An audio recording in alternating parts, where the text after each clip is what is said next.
రైతు భరోసా మీద ఈ విడతతో కలిపితే 36,000 కోట్ల రూపాయలు ఈ రోజు రైతులకు అందించిన చరిత్ర ఈ రోజు ఈ ప్రభుత్వానిది.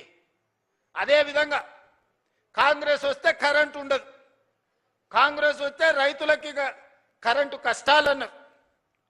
ఉచిత కరెంట్ ఎవరే కనిపెట్టింది? ఈ దేశంలో ఎవరికన్నా రైతులకు ఉచిత కరెంట్ ఇవ్వాలన్న ఆలోచన వచ్చిందా?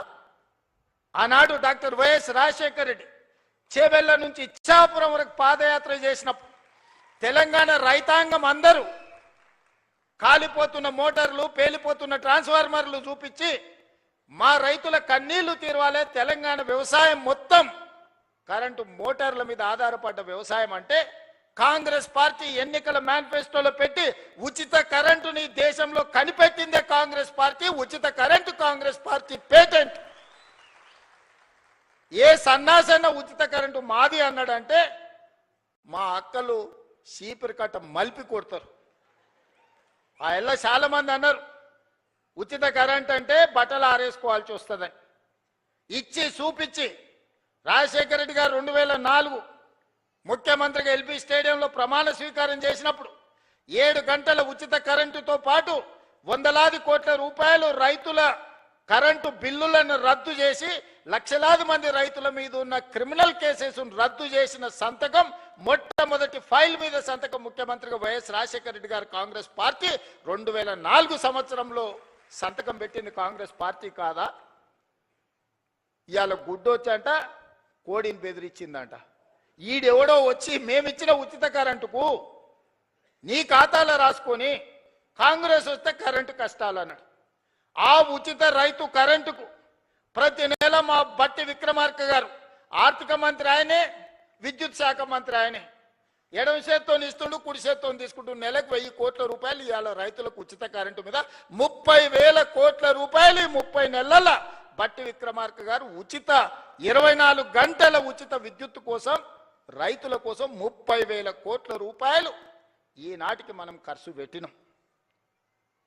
బోనస్ కింద 4,000 కోట్లు దాదాపుగా ఉత్తమ్ కుమార్ రెడ్డి గారు ఇచ్చారు. వ్యవసాయ పనిముట్లకు ఈరోజు తుమ్మల నాగేశ్వరరావు గారు 2,000 కోట్ల రూపాయలు ఖర్చు పెట్టారు. రైతు బీమా దాదాపుగా 3,500 కోట్ల రూపాయలు రైతు బీమా కోసం ఈరోజు మనం ఖర్చు పెట్టినాం. సివిల్ సప్లైస్ కార్పొరేషన్ 10 ఏళ్లలో వాళ్ళు కొనుగోలు చేసింది ఎంత? 2.5 ఏళ్లలో మనం కొనుగోలు చేసింది ఎంత? ఒక్కసారి లెక్క పెట్టుర్రి. 10 ఏళ్లలో వాళ్ళు కొన్నది మొత్తం 1,68,000 కోట్లు అనుకుంటే ఖాళీ 2.5 ఏళ్లలో ఉత్తమ్ కుమార్ రెడ్డి గారు 80,000 కోట్ల రూపాయలు పైగా సివిల్ సప్లైస్ కార్పొరేషన్ నుంచి వడ్లు కొనుగోలు చేసి రైతులకు ఈరోజు రైతులకు ఇచ్చింది. ఇట్లా లెక్కలేస్తే 30 నెలల దాదాపుగా 1,75,000 కోట్ల రూపాయలు ఈ ప్రభుత్వం రైతాంగం కోసం ఖర్చు పెట్టింది. సరాసరి ప్రతి నెల 6,000 కోట్ల రూపాయలు రైతుల కోసం మేం ఖర్చు పెడితే మీరు 2,500 కోట్ల రూపాయలు కూడా ఖర్చు పెట్టలేదు. మరి వ్యవసాయానికి మేం పండుగ చేసినామా, మీరు చేసిరా? ఇవాళ ఊర్లలో తిరిగి ఈరోజు రైతులను క్షమించే సభ పెట్టమని తాటి చెట్టులు ఎక్కువ అయ్యాను కానీ తలకాయ లేనట్టుంది చెప్తా ఉన్నాడు. చెట్టులు ఎక్కువ ఎరిగితే సరిపోదు, అందులో ఆవగించనంత గుజ్జు ఉండాలని పెద్దలు చెప్పారు. అందుకే ఇవాళ ఏ విషయంలో అయినా మీరు చర్చకు సిద్ధమా? వస్తాడా అసెంబ్లీకి? రైతుల గురించే ప్రత్యేకంగా అసెంబ్లీ సమావేశాలు ఏర్పాటు చేద్దాం. 10 సంవత్సరాలు మీరు చేసింది ఏంది రైతుల కోసం, 10 సంవత్సరాలు మేము చేసింది ఏందో ఈరోజు ఆలోచన చేద్దాం. సాగునీటి ప్రాజెక్టులు, కాళేశ్వరం పేరు మీద గోదావరి నదీ జలాలతోని ఉత్తర తెలంగాణను సస్యశ్యామలం చేస్తా, రంగారెడ్డి జిల్లా వరకు తీసుకొస్తని 1,50,000 కోట్ల రూపాయల అంచనాతోని గోదావరి నదీ జలాల మీద కాళేశ్వరానికే 1,02,000 కోట్ల రూపాయలు కాంట్రాక్టర్లకు చెల్లిస్తే 3 ఏళ్ల కాళేశ్వరం కట్టుడు, 3 ఏళ్ల కాళేశ్వరం కూలుడు మీరే కడుతురి, మీరే కూలగొడుతురి. 1,00,000 కోట్ల రూపాయలు గోదావరిలో కలిసిపోయి కాళేశ్వరం కాస్త కూలేశ్వరమైంది. అంతకుముందు ఏ ఊర్లో ఎవరు కష్టపడి ఒడ్లు పండించుకున్నా, ఏ ఊర్లో ఎవరు మక్కలు పండించుకున్నా, ఏ ఊర్లో ఎవరు జొన్నలు పండించుకున్నా, ఏ ఊర్లో ఎవరు సద్దలు వండించుకున్నా ఏది వండించుకున్నా కాళేశ్వరం నీళ్లతోనే ఈ పంటలు వండినాయి అన్నారు. మరి 3 ఏళ్లలో మేము సుక్క నీరు తీసుకోలేదు, కుప్ప కూలిపోయింది కాళేశ్వరం.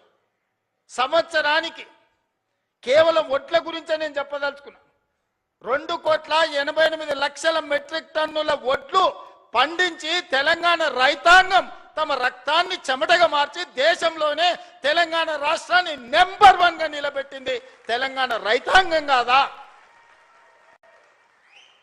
మా రైతు సోదరులు కష్టపడి రక్తాన్ని చెమటగా మార్చి పండించిన ఒడ్లు కాళేశ్వరం నీళ్లతో పండించారని కథలు చెప్తావు కదా చంద్రశేఖరరావు గారు. ఈ కాశీ మజిలీ కథలు ఎన్ని రోజులు చెప్తారు మీరు? ఎన్నిసార్లు మోసం చేస్తారు? అందరినీ అన్నిసార్లు ఎల్లకాలం మోసం చేయలేరు చంద్రశేఖరరావు గారు. అందుకే ప్రజలు ఆలోచన చేసిర్రు, 10 ఏళ్ళ అవకాశం ఇచ్చిర్రు, చెప్పిందల్లా నమ్మిర్రు. హరికథ చెప్పు, బుర్రకథ చెప్పు, ఏ కథ చెప్తే ఆ కథ నమ్మిర్రు. ఏదో చేస్తాడేమో చూద్దాం పెద్ద మనిషి అని. చివరికి అన్ని కథలు విన్న తర్వాత గొలుసులు తెచ్చి బంధించి బకాసూరుని తీసుకుపోయి ఫామ్ హౌస్లో గట్టేసిర్రు బయటకు వెళ్ళకుండా. ఇక నిన్న మన పిల్ల రాక్షసులు బయలుదేరి వస్తాడు ఇక చంద్రశేఖరరావు రావాలని కోరుకుంటురని. ఎవడు కోరుకుంటున్నా? ఎవరికేమి ఇచ్చిర్రు? మీకంటే ఫామ్ హౌస్లు ఇచ్చిర్రు, రాసుకోనికే పేపర్లు ఇచ్చిర్రు, చూపించుకోనికే టీవీలు ఇచ్చిర్రు, దోసుకోనికే తెలంగాణ రాష్ట్రాన్ని ఇచ్చిండ్రు. మీకు రావాలేమో చంద్రశేఖరరావు, మా రైతులకు ఎందుకయ్యా? రైతు రుణమాఫీ చేయలేదు, 1,00,000 రూపాయలని 4 విడతలని అసలు లేదు, మిత్తి లేదు. చేతిలో అప్పు, చేతిలో సిప్పని, నెత్తి మీద అప్పు మిగిలిచ్చిపోయిండు. 2 సార్లు 1,00,000 రూపాయలు రుణమాఫీ అని చేసిండా? డబుల్ బెడ్రూమ్ అన్నాడు ఇచ్చిండా? దళితుల 3 ఎకరాల భూమి అన్నాడు ఇచ్చిండా? ఇంటికో ఉద్యోగం అన్నాడు ఇచ్చిండా? 1 కోటి ఎకరాలకు నీళ్ళు ఇస్తా అన్నాడు పారిచ్చిండా? ఏం చేసిండా నేను అడుగుతున్నాను మళ్ళా రానికి? ఒక్కటి చేసిండా? ప్రతిపక్షాలు మా జోలి ఉన్నాడు ఫోన్లలో అంటే హార్టికల్చర్, అగ్రికల్చర్, ప్రాన్ కల్చర్ అన్ని కల్చర్లను సర్వనాశనం చేసిండు. ఓన్లీ తాగుడు కల్చర్ తెచ్చిపెట్టిండు మనకు. సందుల బెల్ట్ షాపులు, బుడ్డి షాపులు తెచ్చిపెట్టిండు. ఆయల్లా మనం రైతు బజార్లు తెలిస్తే ఇవాళ బెల్ట్ బజార్లు తీసుకొచ్చి సందుల 7వ తరగతి చదివేటోని కూడా చేతులు బుడ్డి చేతిలో పట్టించాడు. ఆయన సాధించిన ఘన విజయం. ఆయన దేనికన్నా బ్రాండ్ అంబాసిడర్ అంటే ఇగో దీనికే బ్రాండ్ అంబాసిడర్. వెనకటికి గింత ఉండే నాయన తాగుడు. మీరు చెప్పురు సోదరులారా, ఇవాళ 4 ఇండ్లకు బెల్ట్ షాప్ వచ్చేసింది. ఒక కిరాణం కొట్ట 4 ఇండ్లకు, ఈ 4 ఇండ్లు నావే, నేనే సప్లై చేస్తాను కాడికి వచ్చింది ఊర్లలో. మా అక్కలు తలకాయ కొట్టుకుంటారు, ఇంటి ఆయన గట్లున్నాడంటే వీడు కూడా గిట్ట తయారైండి ఆ పిల్లగాడని. సాయంత్రం 6 కాకముందే గోడలు పట్టుకొని నడుస్తారు 12-16 ఏళ్ళ పిల్లలు. మా అక్కలకు గోస తెలవాలి. ఇంటి ఆయన ఎట్లో అట్లా మోస్తే ఇంకేముందో నా జీవితం అంటే ఇట్లా అయిపోయింది, కానీ నా కొడుకైనా మంచోడు అవుతాడు, చదువుకుంటాడంటే పిల్లలను కూడా తాగుబోతులను తయారు చేసాడు చంద్రశేఖరరావుని చూసి. ఇవాళ ఆయన వచ్చి ఇంకా ఆయన రావాలి బయటికి, ఆయన కోసం ప్రజలంతా ఉర్రూతలు ఊతుర్రు. ఇక అయ్యగారి కోసం ప్రార్థనలు చేస్తున్నారు అని చెప్తున్నారు వీళ్ళిద్దరు పిల్ల రాక్షసులు గల్లీలో తిరిగి. ఇవాళ మీరు ఆలోచన చేయరు, 10 ఏళ్ళకే బీఆర్ఎస్ పాలన, 12 ఏళ్ళ నరేంద్ర మోడీ పాలన, 2.5 ఏళ్ళ మా పాలన మీద చర్చ పెడదాం. ప్రతి పేదోడి ఖాతాలో 15 లక్షల రూపాయలు వేస్తానన్నాడు నరేంద్ర మోడీ గారు. ఎవరి ఖాతాలు వేసిండో లెక్కలు చూపారు. మీరు ఒక్కరి ఖాతాలో మోడీ 15 లక్షలు వేసిండా? రైతుల ఆదాయం 2 చేస్తా అన్నాడు, వచ్చిందా? సంవత్సరానికి 2 కోట్ల ఉద్యోగాలు అన్నాడు, 12 ఏళ్ళు అయింది, 24 కోట్ల ఉద్యోగాలు రావాలి, వచ్చినాయా? ఇద్దరికి ఇచ్చిండా, బండి సంజయ్కి, కిషన్ రెడ్డికి. ఇంకెవరికన్నా నౌకరు ఇచ్చిండా తెలంగాణలో? చిల్లి గవర్నర్ని ఇచ్చిండా? గల్లీలో మోరీ తీసే ఎన్నికలు ఉంటే వార్డు మెంబర్ ఉంటే మోడీ వస్తాడు అంటారు, కౌన్సిలర్ ఉంటే మోడీనట, సర్పంచ్ ఉంటే మోడీనట. మోడీ వచ్చి మోరీ తీస్తాడే? పెళ్లి పెద్దని చూపించి పిల్లనిస్తే పిల్లగాడు